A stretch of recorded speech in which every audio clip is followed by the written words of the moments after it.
Hey guys, my name is Michelle. I'm the assistant curator at the Alabama Gulf Coast Zoo, and I'm here to tell you about our curatorial staff. That includes myself and Cindy, our curator, and we're responsible for managing the zoo's animal collection and keeping staff. Our job involves lots of different components, so I'm just going to break down a few of them for you today. When it comes to keeping our animals happy and healthy, we always want to make sure that they have a comfortable place to live. And one of the ways that we do that is by ensuring that all of our exhibits meet or exceed the requirements laid out by the USDA. The USDA regulates all zoos in the United States, and they have specific requirements for exhibit size, shelter types, water sources, and all of the other components that go into making a good exhibit. In addition, we are part of the ZAA, the Zoological Association of America, which holds zoos to a higher standard of animal care and guest services. If you're curious about the ZAA, you can find out more about what they do at zaa.org. Now, when we have empty exhibits that we need to fill, we network with other zoos to find suitable species that are in need of placement. We also sometimes find ourselves with animals that need to find a long-term home in another zoo.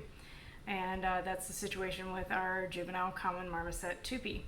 Now, Tupi was born here, but common marmosets are just not so common anymore. They are declining in the wild due to habitat loss. And so in order to help save this species from extinction, we need to maintain a healthy, genetically diverse population of common marmosets. And so in order for Tupi to do that, he'll have to find a home at a zoo with unrelated individuals. And so once he gets a little bit older, we will work on finding him appropriate placement. We also work with our keeping staff and our commissary staff to make sure that they have everything they need to provide the animals with a well-balanced diet. So we make sure the cooler is stocked with fresh fruits and vegetables. We make sure that we have plenty of grain and hay on hand, as well as high-quality meat like chicken and beef, so that our keepers have all the components they need to make healthy diets for the animals. And we work with our vet, Dr. Adam Langston, whenever we have medical concerns that arise with our animals to make sure that those are always addressed. Another part of keeping our animals happy and our exhibits well maintained is making sure that we have the staff that we need to take care of the animals in exhibits. And so we work with our animal care managers whenever we have an opening in our keeping staff, and we consult with our human resources director in order to find the appropriate candidate to fill that job. We also work with our animal care managers on schedules to make sure that we have keepers where we need them every day.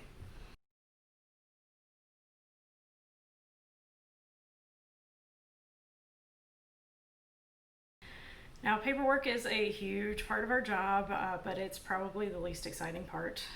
We use a system called ZIMS, which can track everything that's going on with animals, from any changes in their health, diet, exhibits, our enrichment that we do. It's all recorded in ZIMS. And so that makes it really easy to go back later and look up information about specific animals. ZIMS is also a system that a lot of other zoos use, so that when we transfer animals in between zoos, those zoos can also look up information about our animals. As a zoo, we're also governed by a lot of different regulations, so we need to make sure that we have all of the permits and certificates in place that we need to house, exhibit, and transport animals, and make sure that those are kept up to date and filed with the appropriate agencies. Then there is everything else that we do. Sometimes we have to serve as the face of the zoo and work with the local media to give interviews. We coordinate with maintenance staff to make sure that all of our exhibits are kept up to date. Whenever the keepers need an extra set of hands, we sometimes help them out in their jobs. We participate in special events. We generate content for social media. Whenever we have animals that need after-hours care or extra attention, we work with our keeping staff to make sure that those animals have everything they need. And whenever severe weather strikes, sometimes we're on the clock, around the clock, making sure that all of the animals are safe. We even helped with some of the construction at the new zoo. So we really do a little bit of everything.